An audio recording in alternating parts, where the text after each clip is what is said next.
Et bien bonjour à tous messieurs dames, bienvenue sur cette nouvelle vidéo, j'espère que vous allez bien, c'est Fukio aujourd'hui, on est le 24 février 2023, il est exactement 22h43, les marchés ont tous clôturé et c'est dans le rouge que tous nos indices sont retrouvés aujourd'hui et bien dans le rouge, on a un CAC 40 qui a perdu moins 1,78%, on a pété la barre des 7300. Et on est revenu sur la barre des 7200 et quelques. Alors on est à 7187,27 exactement sur cette fin de séance. Donc on est même en dessous de la barre des 7002.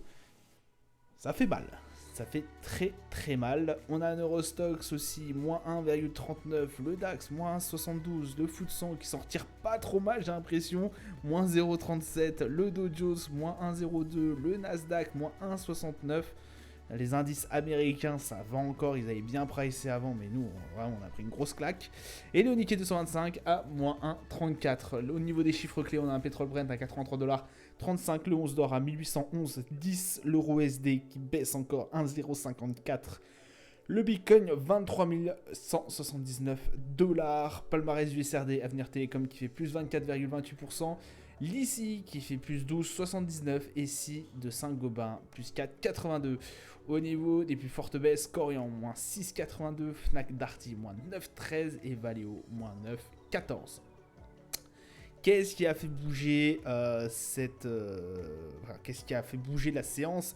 Qu'est-ce qui a rendu aussi fou les indices et a fait chuter voilà, l'économie? C'est notamment voilà, l'indice core PCE et aussi les revenus des ménages, etc., qui n'ont pas été du tout bon. Et une inflation du coup qui ne veut plus baisser, et en tout cas plus aussi fort que l'on voudrait, malgré notre hausse perpétuelle de taux, malgré les 0,25 points de base. Je pense que les 0,25 points de base pour la prochaine séance vont être extrêmement compromis. En tout cas au niveau de la Fed, je parle bien évidemment. Parce que là c'est des indices et des indicateurs américains, forcément qui vont nous répercuter, oui aussi, forcément. Mais voilà, je pense que là on peut dire au revoir à nos 25 points de base pour la prochaine levée de taux. Je pense que là, les 0,50, les 50 points de base vont être appropriés. Voilà, j'avais un petit doute encore. Je pense que là, voilà, ces indicateurs-là ont été plus que formels. Après, bon, on en attend encore d'autres. On a, je crois, je sais plus combien de temps on en a encore avant la prochaine hausse des taux. Mais voilà, je pense que là, il va falloir remettre un petit coup de polish, j'ai envie de vous dire, pour arrêter voilà, cette hausse de taux qui est tout simplement folle plutôt. Donc voilà ce qui nous a remué. Je pense que la Fed va effectivement relever encore plus fort ses taux de 50 points de base. Probablement, on a déjà eu des interventions de certains dirigeants de Fed qui en avaient parlé lors de leur dernière minute, lors de la dernière lors de leur dernier rendez-vous, lors de leur dernier meeting. Certains gouverneurs de Fed, voilà, ça allait pas forcément dans leur sens.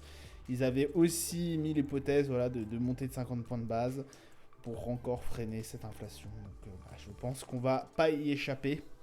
De toute façon, regardez, calendrier d'annonces économiques, donc on a eu quand même le JFK des consommateurs, etc., etc. Bon, ça, à la limite, ça nous a fait un peu le café, j'ai envie de vous dire, au niveau européen. Malgré que, voilà, on a quand même un 30,05, donc ça a été quand même assez bien apprécié dans un premier temps, j'ai envie de vous dire. Mais voilà, revenus personnels mensuels, dépenses personnelles, indice core PCE bien supérieur à ce qu'on attendait, bien trop supérieur le PCE, 0,6. Enfin, pour moi, c'est incroyable. C'est incroyable ces indicateurs-là. Il n'y a rien qui va dans le sens de ce qu'on voudrait. Et ce n'est pas faute d'avoir essayé, d'avoir remonté les taux pendant. En plus la Fed l'a remonté d'une façon assez violente. Donc forcément, si derrière ces indices, si derrière ces indicateurs ne remontent pas, ou en tout cas sont trop bons par rapport à ce qu'on espère, forcément par la suite l'inflation peut continuer. Et ça, c'est absolument pas ce qu'on veut, et on est loin, loin, loin d'avoir fini avec cette inflation. C'est vrai, pendant un moment, j'ai aussi un peu douté. Est-ce que, effectivement, cette inflation serait finie? Est-ce qu'on est reparti sur un autre, bull run, j'ai envie de vous dire?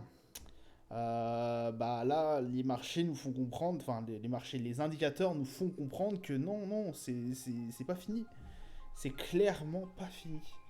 Il risque d'avoir encore... Il y a encore du chemin. Alors oui, ça on savait qu'il y avait encore du chemin.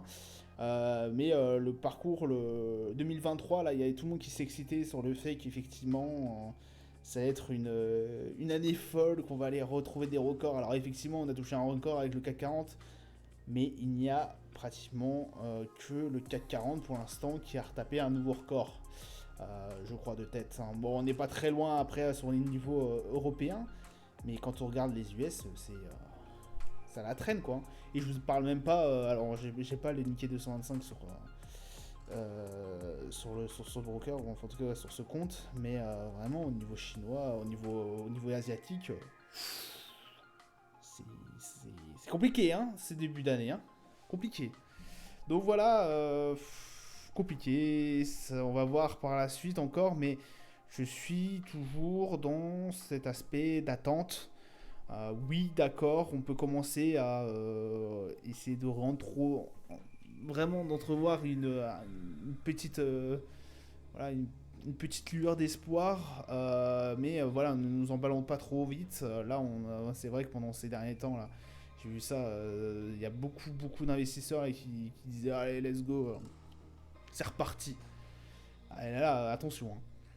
Il n'y a rien qui est reparti. Hein. Pour l'instant, il n'y a rien qui est reparti. Il va falloir vraiment faire très attention. On va attendre par la suite. Ça risque de faire extrêmement mal parce que malgré la hausse des taux, si l'inflation ne descend pas, bah là, ça va devenir compliqué. Hein. Ça va devenir très compliqué. Et plus on tarde à gérer l'inflation, et plus ça va être compliqué par la suite. Hein, parce que plus les ménages prendront cher. Et vraiment, hein, quand on voit ce qui se passe au niveau de l'Angleterre, c'est chaud. Hein. C'est chaud. Hein. J'ai vu certains restaurateurs là. Les œufs là, je sais plus combien c'est. Je crois que c'est 3 euros. Je crois que c'est 1 euro l'œuf ou une bêtise comme ça. Enfin, c'est des trucs de fou. Hein, ce qui se passe en Angleterre. C'est incroyable. Incroyable.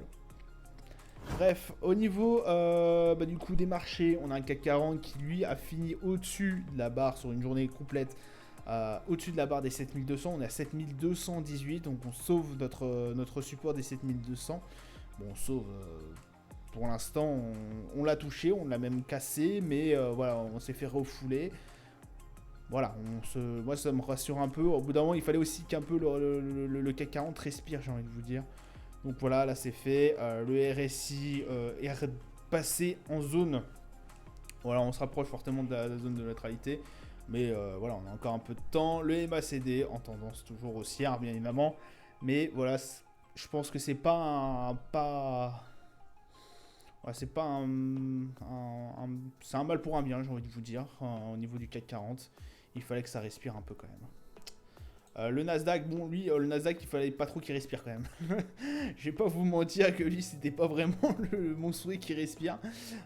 Puisque bon, le Nasdaq après en ce moment, si forcément ça augmente les taux, forcément le Nasdaq prend un sacré coup derrière. Hein, c'est sûr, la tech est énormément corrélée avec ce genre de choses. Bon bah là 974 points. La barre des 12 000 a été cassée. Alors après, on va attendre forcément sur les prochains jours une vérification qu'effectivement ce support a été cassé. Bon, on a RSI qui se rapproche qui est en zone de neutralité pour l'instant. C'est vrai que ces dernières séances n'ont pas été voilà, d'une richesse incroyable pour rebondir sur la barre des 12 000. On va voir ça par la suite, mais le MACD reste toujours en tendance haussière. Je vais pas vous mentir, voilà, je suis pas très confiant au niveau du Nasdaq. Sachant que là, on est vraiment sur une range.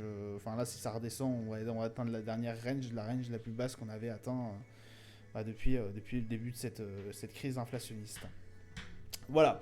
Le Brent. Alors, le Brent, c'est vraiment le seul qui a réussi à s'en tirer assez bien. Enfin, en tout cas, en hausse. Pendant un bon moment de la journée, quand même, on était bien descendu. On était redescendu à 80 et quelques, 81,5, 80,5. Bon, là, il est arrivé à en s'en tirer un peu. On est à 83,19$ le Brent. Bon, ça reste quand même assez bien, j'ai envie de vous dire. Ça n'a pas trop bougé cette semaine. Alors, si, ça a bougé, mais en fait, avec cette correction qu'on a eue, avec ce rebond sur les 2 derniers jours, bon, ça n'a pas énormément bougé. On a un RSI qui est quand même en zone de neutralité et un MACD voilà, qui se cherche toujours sans réelle tendance au niveau de notre cher Brent. On est toujours dans la phase de range. Entre les 90 et les 80$, et je pense que ça a duré pendant un bon petit moment. Bon, ça, de toute façon, je vous l'avais dit, que ça allait pas bouger forcément, parce que vraiment, pour descendre en dessous des 80$, il va falloir y aller. Et après, pour moi, vraiment, fondamentalement, il est possible d'aller chercher au-dessus de la barre des 90, mais en tout cas, pour nous, consommateurs, ce n'est pas réellement voilà, une chose qu'on souhaite. Au niveau du 11 d'or, alors le 11 d'or, bon voilà, ça réduit là, ça réduit encore. 1818, on est descendu en dessous de cette barre des 1818, on est à 1811 pour l'instant. Pas grand chose à dire non plus, ça descend fort. Ça descend fort puisque il avait besoin de respirer. Alors après, j'aurais espéré qu'il reste quand même sur ce support des 1818. Il n'est pas forcément cassé encore ce support. Il va falloir attendre les prochaines séances pour effectivement approuver que soit il y a eu une cassure, soit effectivement il a rebondi dessus. Donc dans ce cas-là, aller chercher les 1878 par la suite. Mais bon voilà, une forte tendance baissière, en tout cas le 11 ans en ce moment.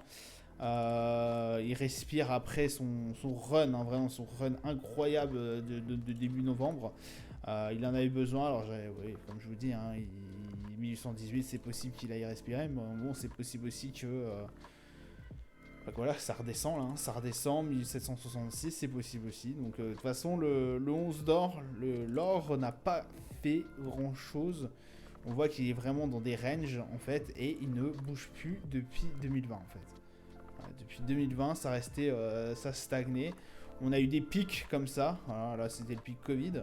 Forcément, on a eu le pic guerre Ukraine. Et on a eu le pic à mon avis, inflation. Voilà. Hop, on a des pics. Et puis après, ça bouge pas quoi. Ça va rarement chercher en dessous des 1703. On l'a vu là 2 fois, là ça a été travaillé aussi une fois, là aussi il a été cassé, mais on est très vite revenu, alors très vite, pour un moment on est revenu. Mais voilà, ça c'était, comme je vous ai dit, on a une très très grosse barre au 1700 et au 1900 aussi, aux alentours des 1900 on a une grosse barre qui se dessine. Bref, le DAX qui prend aussi un sacré coup, 15 739, bon je m'inquiète pas trop pour le DAX. On avait bien monté aussi durant ces semaines. On avait un peu hésité, on avait un peu galéré aux alentours des 15 200 et quelques. Bon, là on est toujours entre les 15 600 et 15 000. Ça m'inquiète pas trop, j'ai envie de vous dire. Ça m'inquiète vraiment pas trop. Tant qu'on n'aille pas chercher en dessous de la barre des 15 000. Parce que bon, le DAX il a fait quand même une belle remontée. Une très très belle remontée. On est vraiment sur les ranges, une range très très haute. On n'est pas non plus au sommet où on avait tapé les 16 000 et quelques. Je crois qu'on était à 16 003 pour le plus haut, pour le record au niveau du DAX. Mais on n'est pas si loin que ça au niveau du record. Bon, après, ça me dérange pas forcément. C'est pas comme le Nasdaq où lui est vraiment dans une range très très basse. On a un MACD toujours en belle tendance haussière et on a un RSI du coup qui retombe sur la zone de neutralité. Le S&P, bon, du coup. Je pense que... Alors après, il va falloir avec le gap de ce week-end encore, mais je pense que cette barre des 4008 a été effectivement franchie. Après, aujourd'hui, ça a été vraiment une séance de baisse. Bon, après, je pense que là, avec les résultats qu'on a eus, on va pas guère espérer mieux en début de semaine prochaine. Après, à voir, on peut toujours être surpris par nos investisseurs. Un MACD, forcément, qui s'est estompé et qui est complètement... en zone de neutre, enfin complètement neutre. Là pour l'instant, on a perdu complètement notre hausse et un RSI qui se rapproche fortement de la zone de survente. Donc S&P, attention, voilà, on a cassé probablement cette barre des 4000. À voir si on va aller chercher cette barre des 3821. C'est pareil, on est bien bas au niveau du S&P. Hein. On est vraiment assez bas au niveau des indices américains. Ça ne dure pas forcément quelque chose de très bon. Dow Jones. Bon, alors le Dow Jones, j'espère pas non plus qu'on ait pété cette barre des 32 000. Des 33 000, pardon. Bon, on a déjà été chercher les bas hein, ici. Ça n'avait pas fonctionné, on était repassé au-dessus des 33 000. J'espère que ça va être la même chose. J'espère qu'on n'a effectivement pas cassé ce support des 33 000. Ça serait vraiment dommage. Bon, le Dow qui est toujours dans une grosse range entre les 34 400 à peu près et les 33 000. Vraiment, voilà, ça bouge énormément au niveau de ces 33 000 et ces 34 000. Mais bon, c'est assez... ça bouge pas trop quoi, enfin ça range quoi, ça bouge pas. on est vraiment bloqué sur ces niveaux et on veut pas s'en décoincer. Bon, faut dire qu'en ce moment il n'y a pas grand chose qui nous ferait décoincer. pas en tout cas au niveau des indicateurs, c'est pas ça. Hein. Donc voilà, à voir par la suite. RSI proche de la zone de survente et un MACD qui, voilà, on aperçoit une tendance baissière forcément. Ça fait pratiquement 2 semaines qu'on est bien baissé.